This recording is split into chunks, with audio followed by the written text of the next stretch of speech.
He's known for removing both of his eyeballs in separate incidents and ingesting one of them. Andre Thomas is a convicted killer on death row. He killed his estranged wife, Laura Boren. He also killed his 4-year-old son and her 1-year-old daughter. On the day of the murder in 2004, Thomas kicked down Boren's apartment door. Thomas fatally stabbed Laura, cut open her chest, and pulled out a portion of her lung that he assumed was her heart. He put it in his pocket. He then went to the children's bedroom, fatally stabbed them both, and then cut open their chests and removed their hearts. He then stabbed himself 3 times in the chest and lay down next to Laura's body, expecting to die. When he realized he wasn't dying, he placed the victim's organs in his pockets and walked to his house. Once home, he placed the organs in a bag and threw them in the trash. Thomas then called Laura's parents and left a voicemail.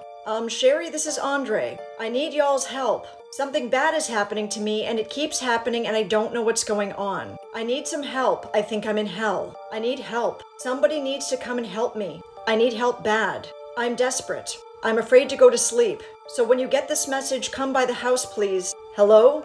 Thomas then turned himself in, telling the officers that he thought God wanted him to kill the victims. He said he killed each victim with a separate knife because he thought there were demons inside the victims. And if the blood was allowed to mix, he reasoned, then the demons might survive. Thomas was taken to the hospital and underwent chest surgery. 5 days after the murders, while Thomas was in jail, he removed his right eyeball with his bare hands. He had allegedly been reading the Bible when he came to Matthew 5:29, which said, "If your right eye causes you to stumble, gouge it out." And after pulling the eyeball out, he quoted Mark 9:47. It is better to enter the kingdom of God with one eye than to have 2 eyes and be thrown into hell. Autonucleation, also known as Oedipism, is the self-inflicted removal of the eye. It is normally caused by psychosis, paranoid delusions, or drugs. Psychologists interviewed Thomas and they diagnosed him with schizophrenia. His auditory hallucinations began around age 10, and though he was initially declared incompetent to stand trial, after spending 47 days in a maximum security hospital, psychiatrist Joseph Black wrote to the court that Thomas likely had drug-induced psychosis and that he was now competent to stand trial. So on February 15, 2005, Thomas's murder trial began. He was only tried for the death of Boren's daughter. His behavior in the courtroom had been described as almost catatonic. He snacked on Skittles candy during graphic testimony. Thomas's attorneys put forward an insanity defense, stating that the removal of his own eye showed that he was insane. Prosecutors blamed his behavior on perpetual drug use, stating that the eye incident was indicative of an impulsive act rather than insanity. Thomas was convicted of capital murder and given a death sentence. And after receiving the death sentence, he was sent to a Texas prison. On December 9, 2008, Thomas removed his left eye and ate it. He said that he ingested this eye to prevent the United States federal government from reading his thoughts. Thomas reportedly continues to hear voices in prison and reports seeing 6-inch-tall demons coming out of the prison walls playing music from the band Queen. He has made several attempts to unalive himself. Thomas was scheduled for execution April 5th, 2023. His execution date has been delayed. So I want to hear your thoughts. Does Andre Thomas deserve to be put to death? Let me know in the comments if you want to hear my full analysis of this case.